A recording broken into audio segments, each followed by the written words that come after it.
আগামীকাল ওনাকে সুপ্রিম কোর্টে সওয়াল করতে দেখা যাবে, কি বলবেন স্যার? ভালো কথা, সবাই সওয়াল করতে, উনি যদি আবেদনকারী হন উনি সওয়াল করতেই পারেন। পার্সোনাল অ্যাপিয়ারেন্স আমাদের আইনের পদ্ধতিতে অনুমতি দেয়, এটা তো সকলের অধিকার আছে। উনি যদি সেইটা অধিকার প্রয়োগ করেন, কে বাধা দেবে? কোনো বাধা দেওয়ার কিছু নেই। কিন্তু কিন্তু মুশকিল বিকাশ, হচ্ছে যে হ্যাঁ, পরিণতিটা হবে আরেকটা হাস্যাস্পদ পরিণতি তৈরি হবে আর কি। কিন্তু বিকাশ রঞ্জন ভট্টাচার্য যেভাবে আইনি ময়দান থেকে একের পর এক গোলাগুলি ছুড়েছেন, এবার তো মুখ্যমন্ত্রী সরাসরি আপনার বিরুদ্ধে অস্ত্র শানাবেন। খুব ভালো কথা, আমি খুশি হব তো। খুব খুশি হলাম দেখে যে এ ব্যাপারে উনি যা ভেবেছিলেন ওর স্বপ্ন পূরণ হয়নি। মানুষ, নাগরিক সমাজ নিজস্ব বিশ্বাস নির্বিশেষে তারা এই ঘটনার নিন্দা করেছেন এবং একজন দরিদ্র শ্রমজীবী মানুষ তার জীবিকা কেড়ে নেওয়ার একটা পরিকল্পনা, তার বিরুদ্ধে রুখে দাঁড়িয়েছেন। আমি তো বারবার বলি, মানুষ মূলত ধর্ম নিরপেক্ষ। মানুষকে ধর্মীয় উত্তেজনা যোগান দেওয়া হয় বাইরের অপশক্তি। স্যার, আরেকটা প্রশ্ন করব। পার্থ চট্টোপাধ্যায় আবার স্বমহিমায়, এবং আমি দর্শককেও মনে করিয়ে দিতে চাইবো এই কথোপকথনের মধ্যে দিয়ে যে আপনি ঠিক 2 মাস আগে আমাকে বলেছিলেন, আমার চ্যানেলে হয়তো আরো অনেক জায়গাতেই বলেছিলেন, যে কিছুদিনের মধ্যেই পার্থ চট্টোপাধ্যায় স্বমহিমায় ফিরে আসবেন নিজের দলে এবং মন্ত্রিসভা এবং বিধানসভার মধ্যে স্ট্যান্ডিং কমিটিতে জায়গা পেলেন এবং গ্রন্থাগার বিভাগ, লাইব্রেরি, কি বলবেন স্যার? যে আমার কথাটা মিলে গেল। আমি যে কথা বলেছিলাম, এই কথাগুলো তো বলি সাধারণভাবে রাজনৈতিক পরিস্থিতি এবং তার বিশ্লেষণের মধ্যে দিয়ে। এই দুর্নীতিটা তো পার্থ করেনি, দুর্নীতিটা তো তৃণমূল কংগ্রেসের পরিকল্পিত দুর্নীতি। ধরা পড়ে গিয়েছে, তাই তারা কিছুদিন পার্থ থেকে দূরে থাকার চেষ্টা করেছে। এখন পার্থ জামিন পেয়েছে, অতএব পার্থকে স্ট্যান্ডিং কমিটি করেছেন, দুদিন পরে আবার মন্ত্রী হিসেবে ফিরিয়ে নেবেন। এতে বিস্মিত হওয়ার কিছু নেই। এবং আমি একথাটা আপনার চ্যানেলে বোধহয় প্রীতিপূর্বেও বলেছিলাম।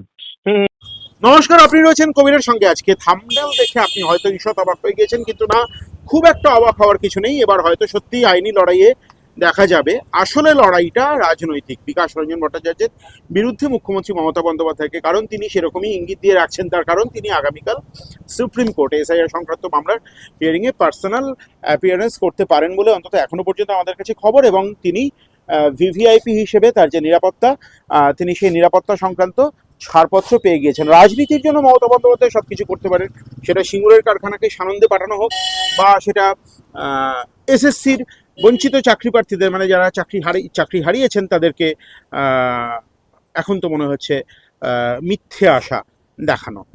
রাজনীতির জন্য, রাজনৈতিক স্বার্থসিদ্ধির জন্য মমতা বন্দ্যোপাধ্যায় যা খুশি যত দূর সম্ভব যেতে পারেন, এরকমটা অনেকে বলেন। যেমনটা তিনি ঘরের কাপড় পরে, কোট আনকোট ঘরের কাপড় পরে তিনি দিল্লি পুলিশের সঙ্গে, স্বরাষ্ট্রমন্ত্রী অমিত শাহের সঙ্গে কথা না বলে দিল্লি পুলিশের সঙ্গে সরাসরি বাকবিতণ্ডায় জড়িয়ে পড়েছেন। অনেকে বলছেন পলিটিক্যাল স্টান্ট, অনেকে বলছেন সহবত ছিল না। এখন প্রশ্ন হচ্ছে, ঘরের কাপড় পরে আমি প্রকাশ্যে, being a chief minister, being a prime minister, being a responsible citizen, being a portfolio holder, being a chair holder, আমি সে কাজ করতে পারি কিনা সেটা সম্পূর্ণ আমার রুচি, আমার ব্যক্তিগত মনোভাবের প্রতিচ্ছবি। রাম চ্যাটার্জি, শুনেছি আমাদের সিনিয়র সাংবাদিকের কাছে যে মন্ত্রী রাম চ্যাটার্জি একটা সময় লুঙ্গি পরে তিনি নাকি মন্ত্রিসভার বৈঠকে, ক্যাবিনেট মন্ত্রিসভায় যোগ দিয়েছিলেন এবং বিস্তর সমালোচিত হয়েছিলেন।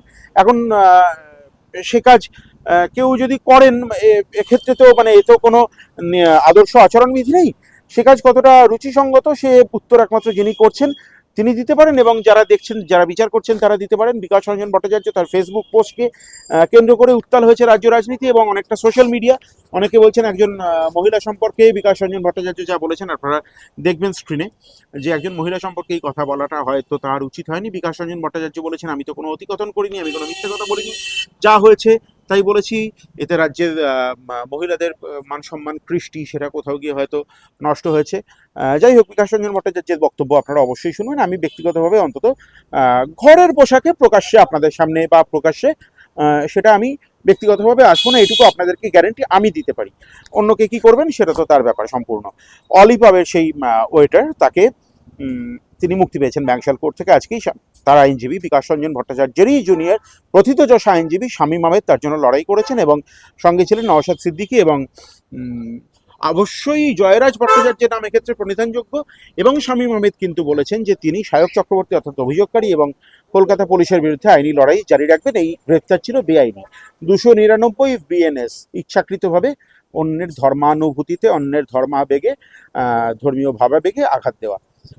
পার্থ চট্টোপাধ্যায় তিনি বিকাশ রঞ্জন ভট্টাচার্যের সঙ্গে তিনি আমাকে ইন্টারভিউ বলেছিলেন, পার্থ চট্টোপাধ্যায় জামিনে মুক্তি পাওয়ার পর, যে মাত্র 2 মাস তার মধ্যে পার্থ চট্টোপাধ্যায় আবার স্বমহিমায় ফিরে আসবেন মন্ত্রিসভায়, দলে তার গুরুত্ব বাড়বে, বিধানসভায় তার গুরুত্ব বাড়বে। ঠিক তাই হলো। স্ট্যান্ডিং কমিটিতে পার্থ চট্টোপাধ্যায়, গ্রন্থাগার বিভাগ।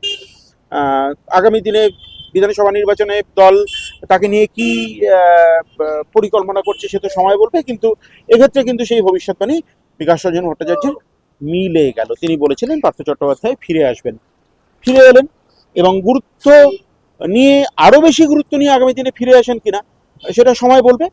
এবং রাষ্ট্রপতি শাসন জারি হতে পারে কি, এরকম একাধিক বিষয়ে কথা বলেছিলাম। মুখ্যমন্ত্রী কি সেরকমই চাইছেন? সেরকম হলে কতখানি সাংবিধানিক সংকট তৈরি হলে সেই পরিস্থিতি তৈরি হতে পারে, উদ্বেগে অনেকেই।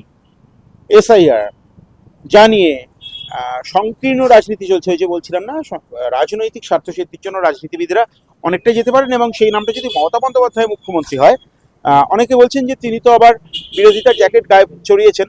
আবার অনেকে বলছেন যে মুখ্যমন্ত্রী মমতা বন্দ্যোপাধ্যায় তিনি তো রাজ্যের শাসক, এবং কেন্দ্রের শাসকের সঙ্গেও তার সুমধুর সম্পর্ক। এখন বিরোধিতা কি শুধুই পলিটিক্যাল স্ট্যান্ড? এবং আগামী দিনে কি বিকাশ রঞ্জন ভট্টাচার্যের মুখোমুখি দেখা যাবে মমতা বন্দ্যোপাধ্যায়কে আইনি লড়াইয়ে সুপ্রিম কোর্ট বা হাইকোর্টে? সময় বলবে। আপনার চোখ থাকুক কবির সৌরভের ইউটিউব চ্যানেলে। যারা প্রথমবার চ্যানেলে আসছেন দয়া করে সাবস্ক্রাইব করবেন, এবং অতি অবশ্যই বিকাশ রঞ্জন ভট্টাচার্যের বক্তব্য সম্পূর্ণ শুনুন। স্যার, আপনার একটি ফেসবুক পোস্ট ঘিরে আবারও সোশ্যাল মিডিয়া উত্তাল। অনেকে আপনার বিরুদ্ধে অভিযোগের আঙুল তুলছেন। আপনার পোস্টে আমি একবার, যারা যে দর্শক দেখেননি তাদের জন্য একবার পড়ে শোনাচ্ছি। আমি এই ছবিগুলো দিয়ে দেওয়ার চেষ্টা করব। মমতা দিল্লিতে গেছেন রাষ্ট্রপতি শাসন আদায় করতে, পালিয়ে গিয়ে ফিরে আসার কাঁদুনি গাইবার অছিলায় রাষ্ট্রপতি শাসন চাই। রাজ্যের মুখ্যমন্ত্রী ভিন রাজ্যের পুলিশকে প্রকাশ্যে কাপড় দেখিয়ে বলছেন, দেখুন ঘরের কাপড় পরে এসেছি। এর থেকে বড় বেহায়াপনা আর কি হতে পারে? বাংলার মেয়েরা এত নির্লজ্জ ও বেহায়া নয়। এটা আপনার পোস্ট ছিল। আপনার পক্ষে অনেকে যেমন মুখ খুলেছেন, আপনার বিপক্ষে অনেকে মুখ খুলেছেন। আপনি কি বলবেন স্যার? আপনি কেন এরকম লিখলেন? দেখুন, আমি তো যা ঘটেছে তাই বলেছি, আমার কোনো মন্তব্য হয়নি। উনি যা করেছেন সেটা যারা আমার বিরুদ্ধে বলছেন তারাও তাদের বাড়িতে লোকজনকে জিজ্ঞেস করে দেখবেন যে এটা কোনো রকম আমাদের কৃষ্টির সঙ্গে খাপ খায় কিনা। একজন রাজ্যের মুখ্যমন্ত্রী একটি সাংবিধানিক পদে আছেন, তিনি ভিন রাজ্যের পুলিশ কর্মচারী, নিচু স্তরের কর্মচারী, তাদের গিয়ে বলছেন যে কাপড় দেখিয়ে যে এই দেখুন আমি ঘরের পোশাকে চলে এসেছি। এটা তো তিনি বলেছিলেন, তা আমি বলিনি। এক আর দুই হচ্ছে, আমি যেটা রাজনৈতিক মন্তব্য করেছি, আমি সেই মন্তব্যটা অনেক দিন থেকেই করছি। তিনি যে সমস্ত কর্মকাণ্ড করছেন তার মধ্যে দিয়ে তিনি একটা কৃত্রিম সাংবিধানিক সংকট তৈরি করার পরিকল্পনা করছেন, এবং সেই সাংবিধানিক সংকট তৈরি হলে পরে তখন রাষ্ট্রপতি শাসন হবে, এবং তাহলে তিনি কাঁদুনি গাইতে পারবেন। তিনি আজকে সর্বক্ষেত্রে ব্যর্থ, এবং তিনি সেটা উপলব্ধি করছেন। সেই ব্যর্থতা দায় এড়াবার জন্য তার একটি পরিকল্পনা। এটা আমার রাজনৈতিক বিশ্লেষণ। সেই বিশ্লেষণ সঠিক হতে পারে, ভুল হতে পারে। এতে নিয়ে তো কারো কোনো আপত্তির কারণ নেই। যারা আপত্তি করছেন তারা আসলে চান, যেমন মোদি এপস্টিন ফাইলের নাম বেরিয়েছে, তা সত্ত্বেও তার ভক্তরা তাকে নিয়ে নাচানাচি করছে। এইভাবে আমার রাজ্যের মুখ্যমন্ত্রী বিভিন্ন বিশদ বিষয় কাজ করলেও তাকে নিয়ে নাচানাচি করে, সেটা তাদের কথা ভিন্ন। স্যার, আপনি কি মহিলাদের প্রতি অসম্মানজনক কোনো মন্তব্য করতে চেয়েছেন, বা তাদের মহিলাদের প্রতি বিরূপ মনোভাব পোষণ করেন? আমি যেটা লিখেছি গোদা বাংলা, এটা যারা বাংলা পড়েন, বাংলা বোঝেন তারা দেখবেন। আমি কোনো মহিলাদের প্রতি, বরং মহিলাদের সম্মাননা জ্ঞাপন করেই বলেছি যে মুখ্যমন্ত্রীর আচরণটা আমাদের সকলের পক্ষে, মহিলাদের পক্ষে গ্রহণযোগ্য নয়। বাংলার মেয়েরা ওই রকম আচরণ করে না। হ্যাঁ, আপনার ফেসবুক পোস্টে তাই লেখা আছে। হ্যাঁ, সুতরাং যদি উল্টোটা বলতাম তাহলে ভিন্ন কথা হতো। এবং উনি যেটা করেছেন, এটা তো আমরা গল্প তৈরি করি না। আজকে তো কয়েকটি মাধ্যম আমাকে এসে বললেন, এই কথাই বললেন যে মুখ্যমন্ত্রী কাপড় দেখিয়ে বলছেন, আপনি কি বলবেন? হ্যাঁ, আমি আর কি বলবো। আমাদের রাজ্যের যে শিষ্টাচার সংস্কৃতি, সেটাকে তো উনি ধ্বংস করেছেন আগে, আরো ধ্বংস করছেন। এবং উনি দাবি করেন তো কি বাংলার মেয়ে কি বাংলার মেয়েকেই চায়। হুম। বাংলার মেয়ে তো এরকম আচরণ করেন না। স্যার আমি পরের প্রশ্ন করব এই বিষয়টা আরো সরাসরি ভাবে আপনার সঙ্গে জড়িত এই বিষয়টা, সেটা হচ্ছে আগামীকাল এতদিন দেখা গিয়েছে আদালতে আপনি রাজ্য সরকারকে নাস্তানাবুদ করে ছেড়েছেন। মুখ্যমন্ত্রী মমতা বন্দ্যোপাধ্যায় একাধিকবার আপনার নাম করে আপনার দলের নাম করে আক্রমণে শানিয়েছেন। এবার মুখ্যমন্ত্রী কিন্তু সরাসরি আপনার গড়ে হানা দিচ্ছেন, অর্থাৎ আগামীকাল ওনাকে সুপ্রিম কোর্টে সওয়াল করতে দেখা যাবে। কি বলবেন স্যার? ভালো কথা, সবাই সওয়াল করতে, উনি যদি আবেদনকারী হন উনি সওয়াল করতেই পারেন। পার্সোনাল অ্যাপিয়ারেন্স তো আমাদের আইনের পদ্ধতিতে অনুমতি দেয়। এটা তো সকলের অধিকার আছে, উনি যদি সেইটা অধিকার প্রয়োগ করেন কে বাধা দেবে? কোনো বাধা দেওয়ার কিছু নেই। কিন্তু কিন্তু মুশকিল বিকাশ, হচ্ছে যে হ্যাঁ, পরিণতিটা হবে আরেকটা হাস্যাস্পদ পরিণতি তৈরি হবে আর কি। কিন্তু বিকাশ রঞ্জন ভট্টাচার্য যেভাবে আইনি ময়দান থেকে একের পর এক গোলাগুলি ছুড়েছেন, এবার তো মুখ্যমন্ত্রী সরাসরি আপনার বিরুদ্ধে অস্ত্র শানাবেন। খুব ভালো কথা, আমি খুশি হব তো। এবার স্যার ধরে নিন মানুষ যদি এরকম দেখতে পান যে একদিকে বিকাশ রঞ্জন ভট্টাচার্য, একদিকে মুখ্যমন্ত্রী স্বয়ং, তারা দুজনেই কোর্টের মধ্যে লড়াইয়ে ন্যস্ত হয়েছেন, আপনি কি করবেন সেক্ষেত্রে? কিন্তু সে ভালো তো, আমার এটা তো কুস্তি হবে না, এটা তো হবে যুক্তি তর্ক বুদ্ধির লড়াই। আমাদের কুস্তি করতে নামবো না, সুতরাং উনি লড়াই করলে তো আমার আপত্তি কিছু নেই, আমি তো খুশিই হব। স্যার আরেকটি আইনি প্রশ্ন এই বিষয় নিয়ে আপনার প্রতিক্রিয়া আপনি জানিয়েছেন, তবুও আরেকবার জিজ্ঞেস করছি। অলিপাবের সেই ওয়েটার তিনি জামিনে মুক্ত হয়েছেন, আপনি নিশ্চয়ই জানেন, প্রক্রিয়ার সঙ্গে আপনি যুক্ত। কিন্তু আপনার জুনিয়র আইনজীবীরা প্রত্যেকেই তারা বলছেন যে সায়ক চক্রবর্তী এবং পুলিশের বিরুদ্ধে আইনি লড়াই জারি থাকবে। বিষয়টা যদি ক্লিয়ার করে বলেন। বটেই তো, ওই ভদ্রলোক তিনি প্রকৃতপক্ষে পরিকল্পনা করে একটা মানে ধর্ম বিদ্বেষী প্রচার করেছেন, হেড স্পিচ। আমি তো বলেছি আমার মিডিয়াতে, উনি পরিকল্পনা করে করেছেন, এটা হঠাৎ ঘটে যায়নি। এবং তারপরে ঘটে গেলেও তিনি যদি সত্যি সত্যি গরুর মাংসের প্রতি তার অনীহা থেকে থাকে, তিনি তো বরং সেটা চুপ করে থাকবেন। বরং তিনি হয়তো সেই হোটেলের মালিককে গিয়ে বলবেন যে দেখুন এইরকম কাণ্ড হয়েছে, ভবিষ্যতে না হয়।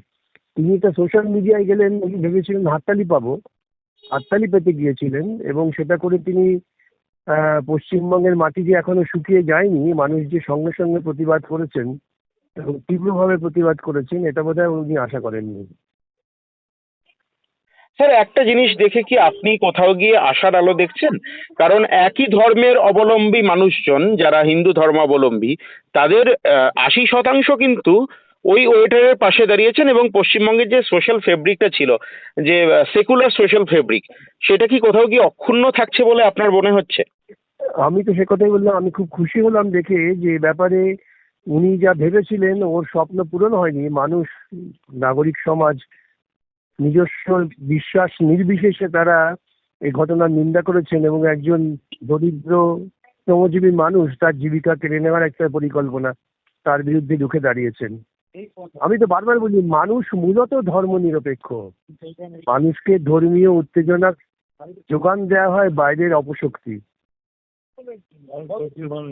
স্যার আরেকটা প্রশ্ন করব পার্থ চট্টোপাধ্যায় আবার স্বমহিমায়, এবং আমি দর্শককেও মনে করিয়ে দিতে চাইবো এই কথোপকথনের মধ্যে দিয়ে যে আপনি ঠিক 2 মাস আগে আমাকে বলেছিলেন, আমার চ্যানেলে হয়তো আরো অনেক জায়গাতেই বলেছিলেন, যে কিছুদিনের মধ্যেই পার্থ চট্টোপাধ্যায় স্বমহিমায় ফিরে আসবেন নিজের দলে, এবং মন্ত্রিসভা এবং বিধানসভার মধ্যে স্ট্যান্ডিং কমিটিতে জায়গা পেলেন, এবং গ্রন্থাগার বিভাগ, লাইব্রেরি, কি বলবেন স্যার? যে আমার সে কথাটা তো মিলে গেল। আমি যে কথা বলেছিলাম, এই কথাগুলো তো বলি সাধারণভাবে রাজনৈতিক পরিস্থিতি এবং তার বিশ্লেষণের মধ্যে দিয়ে। এই দুর্নীতিটা তো পার্থ করেনি, এই দুর্নীতিটা তো তৃণমূল কংগ্রেসের পরিকল্পিত দুর্নীতি। ধরা পড়ে গিয়েছে, তাই তারা কিছুদিন পার্থ থেকে দূরে থাকার চেষ্টা করেছে। এখন পার্থ জামিন পেয়েছে, অতএব পার্থকে স্ট্যান্ডিং কমিটি করেছেন, দুদিন পরে আবার মন্ত্রী হিসেবে ফিরিয়ে নেবেন, এতে বিস্মিত হওয়ার কিছু নেই। এবং আমি কথাটা আপনার চ্যানেলে বোধহয় প্রীতিপূর্বেও বলেছিলাম হুম, যে বিস্মিত হবেন না, পার্থক্যরা সমহিমায় ফিরিয়ে আনবে। একদম এটাই বলেছেন। তৃণমূল দল, এটাই তৃণমূল দল। স্যার আমার একেবারে শেষ প্রশ্ন, যেটা অনেকের মধ্যেই ঘুরপাক খাচ্ছে এই প্রশ্ন, যে রাষ্ট্রপতি শাসনের আশঙ্কা আপনি প্রকাশ করেছেন এবং সিঁদুরে মেঘ অনেকেই দেখছেন, একটু যদি ক্লিয়ারলি বলেন কেন এই আশঙ্কা আপনি করছেন মানুষের উদ্দেশ্যে? তার কারণ হচ্ছে তিনি পরিকল্পিতভাবে একটা সাংবিধানিক সংকট তৈরি করার চেষ্টা করছেন। উনি রাজ্যের মুখ্যমন্ত্রী, এটা তো ঘটনাচক্রে উনি মুখ্যমন্ত্রী, উনি ভুলে গেলে তো হবে না। এক তদন্তকারী সংস্থারা তদন্ত করতে আসছে, মুখ্যমন্ত্রী তিনি সেখানে গিয়ে বাধা সৃষ্টি করছেন।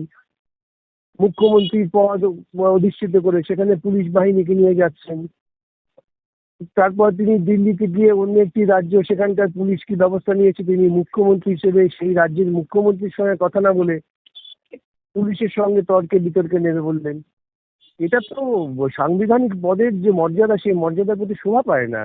তিনি একটা চেষ্টা করছেন একটা সাংবিধানিক সংকট তৈরি করে বিজেপির হাতে বল তুলে দেওয়ার, এবং তারপরে উনি বিজেপি এবং তৃণমূল তো যেই থাকুক না ক্ষমতায়, তাহলে তো RSS এর লক্ষ্যতে পূরণ হবে, এই দিকেই তাদের কর্মকাণ্ড। কিন্তু স্যার মমতা বন্দ্যোপাধ্যায়ের যেটা ইউএসপি, মুখ্যমন্ত্রী মমতা বন্দ্যোপাধ্যায়ের যে তার বিরোধিতা, তার ট্রেডমার্ক, তার ইউএসপি ইউনিক সেলিং পয়েন্ট, সেই জায়গায় তিনি কিন্তু আবারও সফল হচ্ছেন, আবার বিরোধী অবতারে ধরা পড়ছেন। অনেকে বলছেন আপনারা শাসকের অবতার ছাড়তে পারছেন না। অভিযোগ কি সত্যি? এখন যদি কেউ প্রজাতন্ত্রে নির্বাচিত মুখ্যমন্ত্রী হয়ে বিরোধীর ভূমিকা পালন করেন, সেটা প্রজাতন্ত্রের পক্ষে কলঙ্ক। সুতরাং ওই সমস্ত যুক্তি যারা দিচ্ছেন, তারাও আসলে মনে মনে প্রজাতান্ত্রিক ব্যবস্থাটা ধ্বংস হোক সেটা চাইছেন। অনেক ধন্যবাদ স্যার সময় দেওয়ার জন্য। Thank you.